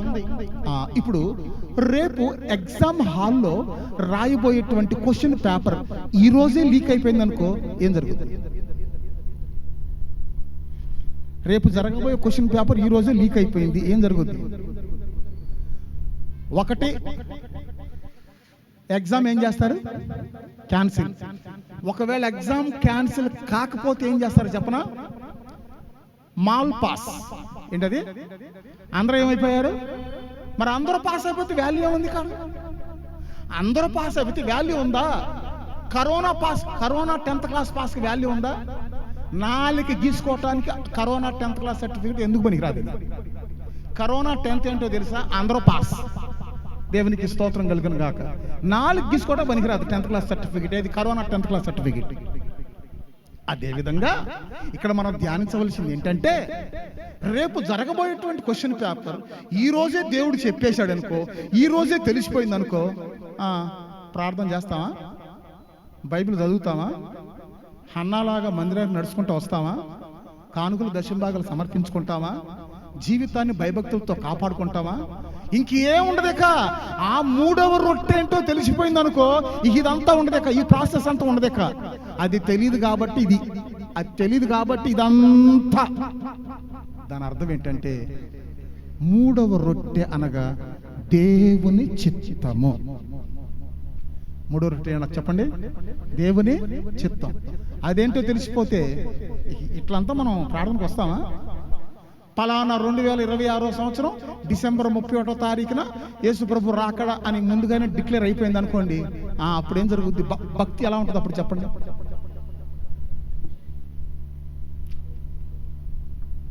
రేపు జరగబోయే క్వశ్చన్ పేపర్ ఈ రోజే లీక్ అయిపోయింది. ఇక నైట్కి నైట్ విక్రమ్ గైడ్లు, ఆ గైడ్లు, ఈ గైడ్లు తీసి నైట్కి నైట్ కేవలం కరెక్ట్గా ఆ క్వశ్చన్ పేపర్స్ బట్టేస్తారు, రాసేస్తారు. అందరూ ఏమైపోతారు? పాస్ అయిపోతారు. మరి అందరూ పాస్ అయిపోతే అందరూ పరలోకానికి వెళ్తే మరి నరకానికి వెళ్ళేది ఎవరు? అందరూ పాస్ అయిపోయారు, అందరూ పరలోకానికి వెళ్ళిపోయారు, మరి నరకం ఎవరి కోసం? కరెక్ట్ గమనించండి. దేవుని చిత్తము ఆ 3వ రొట్టె, అది మాత్రం ఆయన ఇవ్వడు. ముందుగానే ఆయన చిత్తం ఏంటో చెప్పడు కాబట్టి ఈ ప్రాకులాట, చెప్పడు కాబట్టే ఈ విధముగా ప్రభు సన్నిధికి వచ్చి శ్రద్ధగా వాక్యం వింటున్నాం. అదేంటో ముందుగానే చెప్పేశాడు అనుకో, మాకంతా తెలుసులే. జీవన్ పాస్టర్ బోధించేది ఏంటి? ఆల్రెడీ ప్రభు రాకడ ఎప్పుడో కూడా మాకు తెలుసు. జాన్సన్ బ్రదర్ బోధించేది ఏంటి? పక్కకి వెళ్ళండి అంత మాకు తెలుసులే, అంత మాకు తెలుసులే. ఇప్పుడు గర్వం లేకుండా తగ్గింపు ఎందుకు కూర్చున్నామంటే, ఆ 3వ రొట్టె ఏంటో తెలియదు కాబట్టి తగ్గించుకుంటున్నాం. ఆ 3వ రొట్టె అంటే తెలిసిపోయింది అనుకో, ఇంకెందుకు తగ్గించుకుంటాం? తెలుసులే, మాకు తెలుసులే, 30వ తారీఖు కూడా సినిమా చూస్తాం, 31వ తారీఖు శుద్ధీకరించుకుంటాం, ప్రభు రాకడ టపక్కన ఎగిరిపోతాం. 30వ తారీఖు కూడా ఏం చూస్తాం? సినిమా చూస్తాం. 31వ తారీఖు శుద్ధీకరించుకుంటాం. 31వ తారీఖు నాటి 11 గంటలకు ప్రభు రాకడ పైకి వెళ్ళిపోతాం. అంటే నీ భక్తి ఎలాగుందంటే, రాత్రి విత్తనం పెడితే పొద్దున చెట్టు వచ్చేయాలి, కాయలు కాసేయాలి. అవి చూడబాకండి. నీ భక్తి ఎలాగుందంటే, రాత్రికి విత్తనం పెడితే పొద్దునకి ఏమొచ్చేయాలి? చెట్టు వచ్చేయాలి, చెట్టుకి ఏమొచ్చేయాలి? కాయలు వచ్చేయాలి. అదే భక్తి. ఒక్క రోజులో భక్తి రాదు. భక్తి జీవితం చేయడానికి సంవత్సరాల టైం పడుతుంది. సంవత్సరాలు సంవత్సరాలు సంవత్సరాలు. ఒక్క రోజులోనే ఒక శిశువు పుట్టేస్తాడా? 9 నెలలు మొయ్యాలి. విత్తనం ఒక రోజులోనే మొలకొచ్చేస్తుందా? వారం రోజులు టైం పడుద్ది. ప్రతిదానికి దేవుడు ఒక సమయం నియమించాడు. కాబట్టి తగిన సమయం వచ్చేంత వరకు ఆయన బలిష్టమైన చేతుల కింద ఏమై ఉన్నాడు? దీన మనస్కులై ఉండడు. కొంతమంది అంటారు, మా పెద్దోడండి అమెరికా వెళ్ళాలి, మా చిన్నోడు ఆస్ట్రేలియా వెళ్ళాలి, అక్కడేమో వాడి సెటిల్ అవ్వాలి, ఇక్కడ వీడి సెటిల్ అవ్వాలి. ఇక దేవుని సేవ కోసం ఎవడు మాట్లాడట్లా, ఎవరు ఉద్దేక. పెద్దోడు అమెరికాలో, చిన్నోడు ఆస్ట్రేలియాలో. దేవునికి స్తోత్రం కలుగునుగా. ఒక్కడైనా పిల్లల్ని మా దగ్గరకు తీసుకొచ్చి, అయ్యా ఈ యొక్క పిల్లల సేవకు సమర్పించుకోవాలి, వీళ్ళ గురించి ప్రార్థన చేయండి అని అడుగుతారేమో అనుకుంటా. ఒక్కళ్ళు కూడా నాకు కనపడతల్లా. వీడు అమెరికా వెళ్ళాలి, వీడు ఆస్ట్రేలియా వెళ్ళాలి, ఏమో డాక్టర్ అవ్వాలి, ఏమో కండక్టర్ అవ్వాలి. ఇవి మీ ప్రార్థన కోరికలు. దేవునికి స్తోత్రం కలుగును గాక. కానీ బైబిల్లో ఒక తల్లి ఉంది, ఒక తల్లి. ఆ తల్లి పేరు సలోమి. ఆమె ఏం చేసింది తెలుసా? తన 2 కుమారులను యేసు ప్రభు దగ్గరకు పట్టుకొచ్చి ఏమని అడిగింది? అయ్యా, ఒకడు ఎక్కడ ఉండాలి నీ రాజ్యంలోని? కుడి పక్కన. ఇంకొకటి ఎక్కడ ఉండాలి? ఎడం పక్కన. నిజంగానే మరి వాళ్ళిద్దరు ఆ విధంగా ఎడం పక్కన కుడి పక్కన వెళ్ళారా? ఎవరాళ్ళు? యోహాను, యాకోబు. యోహాను, యాకోబు నిజంగానే హతసాక్షులుగా మరణించి ఇప్పుడు ఆయనేమో కుడి పక్కన ఉన్నాడు ప్రభు దగ్గర, ఒక ఆయన ఎడం పక్కన ఉన్నాడు. యోహాను పద్మాసు దీవుల్లో హతసాక్షిగా చచ్చిపోయాడు. యాకోబు చిరచ్ఛేదనం చేయబడి చచ్చిపోయాడు. 12వ అధ్యాయం అపోస్తల కార్యాలు ఉంటుంది. ఇప్పుడు చదవద్దు, వినండి. దేవునికి స్తోత్రం కలుగును గాక. కాబట్టి మీరు గమనించండి, ఆ 3వ రొట్టె అంత తేలిగ్గా దొరికేది కాదు. ఆ 3వ రొట్టె ఇవ్వడు. మనమే దానికోసం ఏం చేయాలి చెప్పండి? ప్రాకులాడాలి. ఏం చేయాలి? ప్రాకులాడాలి. అది అంత తేలిగ్గా దొరికితే మరి నేను ఎందుకు ఇట్టుంటాను ఇన్ని సంవత్సరాల నుంచి? అది దొరకట్లేదు కాబట్టి ప్రాకులాడుతున్నా, ఇంకా బైబిల్ చదువుతున్నా, ఇంకా ప్రార్థన చేస్తున్నా, ఇంకా సేవ చేస్తున్నా. అది కావాలి నాకు. 3వ రొట్టె కావాలి. మొదటి 2 రొట్టెలు నాకు వద్దు. ఆల్రెడీ ఆ యొక్క 2 రొట్టెలు నేను తిన్నాను చాలాసార్లు, అవి నాకు వద్దు. నాకు 3వ రొట్టె కావాలి. 3వ రొట్టె దేవుని చిత్తం. ఏం చెప్పండి? ఎందుకు దేవుని యొక్క చిత్తం చెయ్యాలి? 3వ రొట్టె అనగా దేవుని చిత్తమని ఖచ్చితంగా ఎలా చెప్పగలుగుతున్నానంటే, అదే పరలోక ప్రార్థనలో 3వ మాట ఏంటో తెలుసా? చదువుతారా? అదే పరలోక ప్రార్థనలో 3వ మాట ఏంటి? పరలోకమందు నీ చిత్తము నెరవేర్చున్నట్లును, పరలోకమందు నెరవేరుచున్నట్లు భూమి యందును నెరవేరును గాక. ఎన్నో మాట అది పరలోక ప్రార్థనలో? 10వ మాట. వచనం కాదు నేను అడిగేది. పరలోక ప్రార్థనలో ఎన్నో మాట? 3వ మాట. పరలోక ప్రార్థనలో ఎన్నో మాట? మరి ఇప్పుడు నేను చెప్పేది ఎన్నో రొట్టె? మరి లెక్క సరిపోయిందా? పరలోక ప్రార్థనలో 3వ మాట దేవుని చిత్తం గురించి వ్రాయబడింది. ఇప్పుడు మనం ధ్యానించేది ఎన్నో రొట్టె? అది మాత్రం దేవుడు ఎవరికి ఇవ్వడు.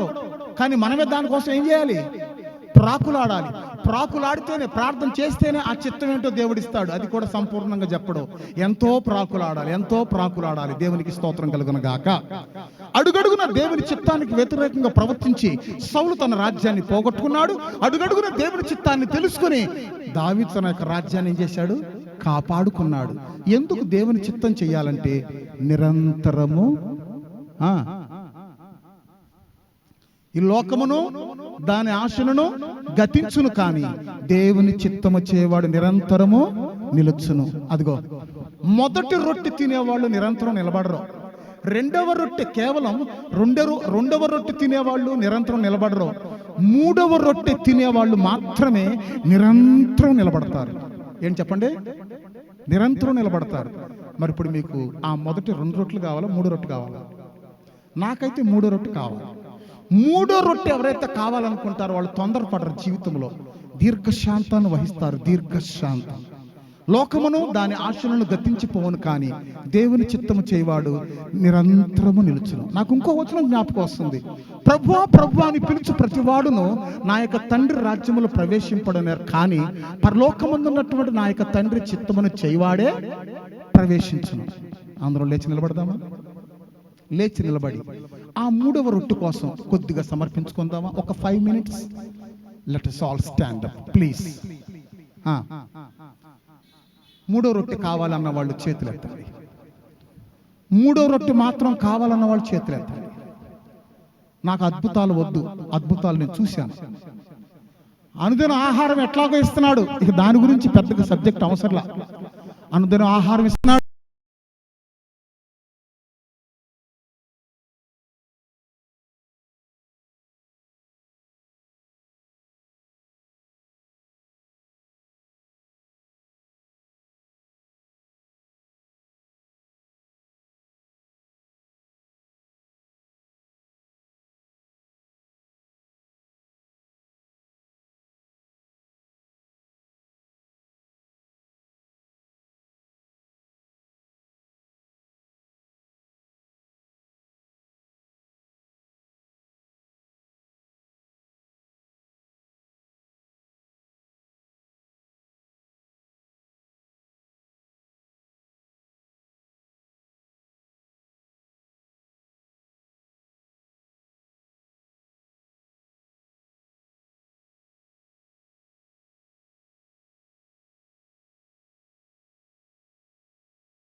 ఒక మంచి తీర్మానంతో మనం ఈ సాయంకాల ఆరాధన నుంచి తిరిగి వెళ్దాం.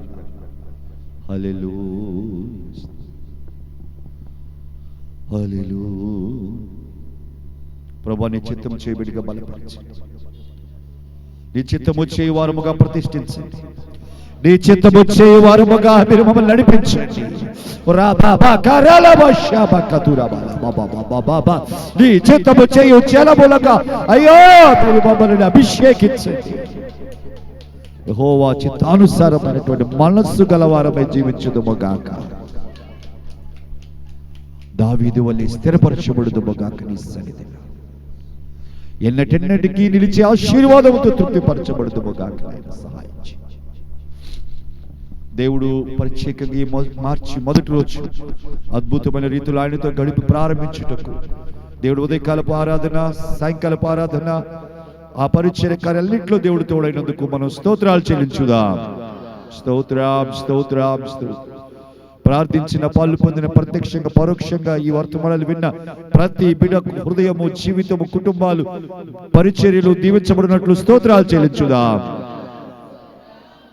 స్తోత్రం, స్తోత్రం, స్తోత్రం. ఇది అద్భుతమైన రీతిలో దైవదాసులను మన పక్షముగా నిలిపి దేవుడే మహిమకరంగా వాడుకులందులకై సేవకుని బట్టి స్తోత్రాలు చెల్లించుదాం. స్తోత్రం, స్తోత్రం. దైవజనులు జాన్సన్ పాస్టర్ గారిని మరింతగా ఆశీర్వదించి అనేక ప్రాంతములకు, సంఘములకు, సేవకులకు, జనములకు, జనాంగములకు, భూదిగంతములకు ఆశీర్వాదకరంగా దేవుడు బలపరచునట్లు స్తోత్రాలు చెల్లించుదాం. స్తోత్రం, మంచి ఆరోగ్యం నింపినట్లు స్తోత్రాలు చెల్లించుదాం. ఈ రెండు వర్తమానాలు బలిపీఠమును ప్రతిష్ఠించిన దినమున అర్పణలు తీసుకుని వచ్చిన గోత్రికుల వలన కలుగు దీవెనలన్నీ తీర్మానించిన బిడ్డలందరి మీద అనుగ్రహించినట్లు ఉదయకాల వర్తమానమును బట్టి దేవునికి స్తోత్రాలు చెల్లించుదాం. స్తోత్రం, స్తోత్రం. సాయంకాలమందు 3 రొట్టెల గురించి వివరంగా తెలియజేసి మనం ఎన్నుకోవలసింది, జీవించవలసింది, మనం తాపత్రయపడవలసింది, మనము ప్రయత్నించవలసింది, పోరాడవలసింది ఆ 3వ రొట్టె కొరకని దేవుడు మాట్లాడిన మాటను బట్టి స్తోత్రాలు చెల్లించుదాం. బల్లారాధన కార్యాలను బట్టి స్తోత్రాలు చెల్లించుదాం. ఆయనకి సమస్త ఘనత, మహిమ, ప్రభావాలు కలిగినట్లుగా చేరి ఉన్న ప్రతి బిడ్డను, ప్రార్థించిన ప్రతి బిడ్డను, పరిచర్య చేసిన ప్రతి బిడ్డను ఈ సాయంకాల ఆరాధన దేవుడు దీవించినట్లు స్తోత్రాలు చెల్లించుదాం. మన పరిచర్యలన్నింటిని బట్టి స్తోత్రాలు చెల్లించుదాం. అమూల్యమైన రాకడకు, రాజ్యమునకు మన సిద్ధపరచున్నట్లుగా మన ప్రాణాత్మ శరీరమును అప్పగించి తండ్రి, కుమార, పరిశుద్ధాత్మ త్రియేక దేవునికి మనం స్తోత్రాలు చెల్లించుదాం. స్తోత్రం.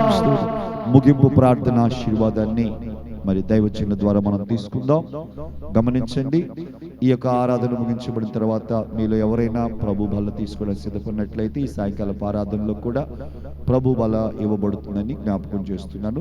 ముగింపు ప్రార్థన ఆశీర్వాదాన్ని సేవకులు ఇచ్చిన తర్వాత కొన్ని ప్రకటనలు మీ కొరకు చదవడం జరుగుతుంది. ఆ తర్వాత మనం ఇక్కడి నుంచి బలారాధనతో ముగించుకుని బయలుదేరదాం.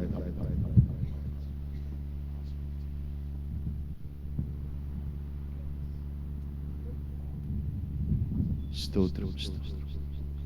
మరి దైవ సేవకురాలు ప్రార్థన చేస్తుంది.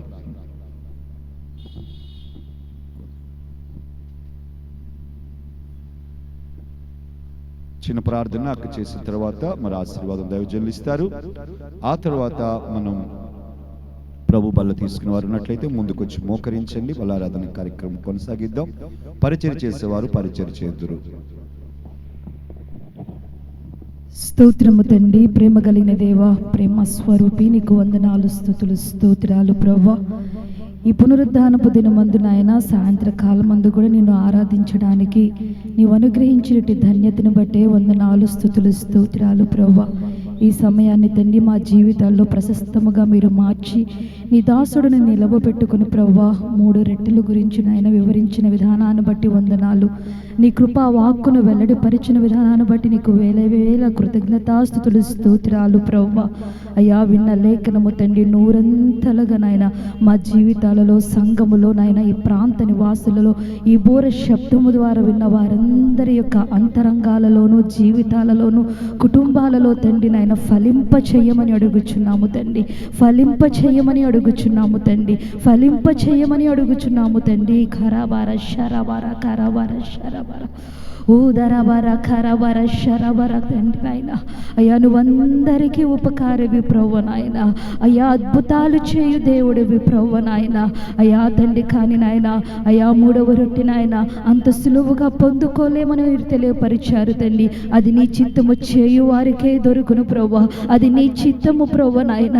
ఓ తండ్రి నాయన, విన్న లేఖనమును బట్టి ప్రభువా నీ చిత్తము చేయడానికి, నీకు అప్పగించుకోవడానికి, నీ ఆలోచనల చొప్పున నడవడానికి, నీ మార్గాలలో నిన్ను కనుగొనడానికి నాయన, ఓ ఎవరైతే తండ్రి నాయన అయ్యా తీర్మానము చేసుకుని ఉన్నారో ప్రభువా, అంతరంగములో శోధించబడుతూ ఉన్నారో ప్రభువా నాయన, అయ్యా అంతరంగములో ఆలోచన కలిగి ఉన్నారో ప్రభువా, నిత్యముగా వారిని బలపరచమని అడుగుచున్నాము తండ్రి. నీ రాకడ పర్యాంతము వరకు కూడా తండ్రి నీ చిత్తములో నడుచుటకు, నీ చిత్తములో నిలిచి ఉండుటకు, నీ చిత్తము కనుగొనుటకు నాయన, నీ చిత్తమునకు అప్పగించుకున్నటకు నాయన, ఓ ధరబార శరబార కలబార శరబార నీ కృపను మెండుగా దయచేయమని అడుగుచున్నాము ప్రభువా. సౌలు నీ చిత్తము కనుగొనక ప్రభువా రాజ్యమును పోగొట్టుకున్నాడు ప్రభువా. దావీదు నాయన ప్రతిసారి నీ చిత్తము కనుకొని నీ చిత్తము చొప్పున చేయడం వలన నాయన రాజ్యము స్థిరపరచబడింది తండ్రి. దావీదు వంటి దీవెన నాయన ఓ ఈ సంఘము మీద ఉండాలి తండ్రి నాయన, ఈ సంఘములో ఉన్న ప్రజల మీద ఉండాలి ప్రభువా, ఓ ఈ ప్రాంత నివాసుల మీద ఉండాలి ప్రభువా. అట్టి రీతిగా మీరు నడిపించమని అడుగుచున్నాము ప్రభు. నీకు వందనాలు స్తుతులు స్తోత్రాలు. నిలవబెట్టుకుని నీ దాసుడును బట్టి మరొకసారి నీకు కృతజ్ఞతాస్తుతులు చెల్లిస్తున్నామయ్యా. ఈ రెండునైనా అయ్యా ఉదయము సాయంత్రము నాయన మా మధ్యలో ఉండడానికి మీరు ఎంతగానో కృప చూపారు, అందును బట్టి వందనాలు తండ్రి. నీకు స్తోత్రము అయ్యా. ఇప్పటి వరకు జరిగించిన ఈ ఆరాధన అంతటిని బట్టి వందనాలు. వచ్చిన ప్రతి కుటుంబాన్ని పేరు పేరున మీరు దీవించి ఈ నెలంతటిని కూడా నీ కృపాక్షేమములను అనుగ్రహించి నడిపించమని అయ్యా ముందున్న పరిచర్య కార్యాలన్నిటికీ ఆయుధపరచమని అడుగుచు యేసయ్య నామమున అడిగి వేడుకుంటున్నాము తండ్రి, ఆమేన్. ప్రభువా మన ప్రభు అయినటువంటి యేసుక్రీస్తు యొక్క కృపయు, తండ్రి అయిన దేవుని యొక్క ప్రేమయు, పరిశుద్ధాత్మ యొక్క అన్యోన్య సహవాసము సదాకాలము ఆ మూడవ రొట్టె దొరికే పర్యంతము మనందరికీ తోడై ఉండను గాక. ఆమేన్. కూర్చుందాము ఒక్క నిమిషం. దేవుని మహాకృపను బట్టి మనం ఉదయకాలం 6:30కు మరి సాయి మెస్సెదురుగా ఉన్నటువంటి లోరెస్ పెంతెకోస్తు ప్రార్థనా మందిరంలో ఆరాధన చేస్తున్నాం. అదేవిధంగా సాయంకాలం కూడా ఇక్కడ ఆరాధన చేస్తున్నాం. ప్రతి సాయంత్రం ఆదివారం రోజు జరిగే ఆరాధన కొరకు మీరు ప్రార్థించండి. ఏ సంఘాలకు వెళ్ళని వారు వారి ఉద్యోగ వ్యాపారాలను బట్టి ఆటంకపరచబడుతూ ఉదయకాలం వెళ్ళడానికి, మరి దేవుని ఆరాధించాలి అనుకున్నటువంటి సత్యంతో కూడిన ఆరాధన చేయాలి, వాక్యానుసారమైన ఆరాధన చేయాలనుకున్న వారికి ఇది ఒక మంచి వేదిక కనుక మీరు పరిచయం చేయండి. అలాగే కొన్నిసార్లు నామకార్థ సంఘాలలో ఉండి మరి దేవుని వాక్యాన్ని ఎరిగిన వారే ఆరాధించడానికి వాక్యానుసారమైన ఆరాధన స్థలం కావాలనుకున్న వారికి, నామకార్థులకు, అలాగే అన్యజనులైన వారు, ఏ మందిరాలకి వెళ్ళని వారు, దేవుని యొక్క మనం ఇప్పుడు మాట్లాడుకున్న మొదటి రొట్టె రెండవ రొట్టెల అవసరం, వాటి విషయంలో దేవుడు సహాయపడాలనేటువంటి విశ్వాసం కలిగిన స్థాయిలో ఉన్నవారికి ఈ సాయంకాలపు ఆరాధనకు వేదిక కావాలి అనే ఉద్దేశంతో, అది కేవలం ఒక ఈ ప్రాంతానికి కాదు, మన పట్టణ ప్రాంతాల నుంచి సాయంకాలం ఆరాధనకు ఆశపడే అనుకూలంగా వెతికే ఆ యొక్క సమూహానికి దీవెనగా ఉండాలనే ఉద్దేశంతో ప్రభు ఇచ్చిన ఆ భారాన్ని బట్టి మనం ఇక్కడ ఆరాధన చేస్తున్నాం. ఈ ఆరాధన కొరకు మీరు ప్రార్థించండి. సరిగ్గా 6:30 నుంచి 8:30 లోపు అవుతుంది. అయితే ఈరోజు దైవజనులు ఉండడం, విస్తారమైన వాక్యాన్ని మనకు అందించడం జరిగింది కనుక కాస్త ఆలస్యమైంది. ఈ విషయాన్ని గుర్తుంచుకోండి. అలాగే మందిర స్థలం కొరకు మీకు ఆ ప్రాంతాల వారిగా విశ్వాసులకు ప్రార్థనలు వేయడం జరిగింది కదా.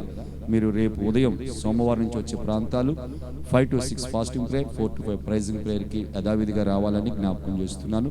మీకు ఇంకా ఏమైనా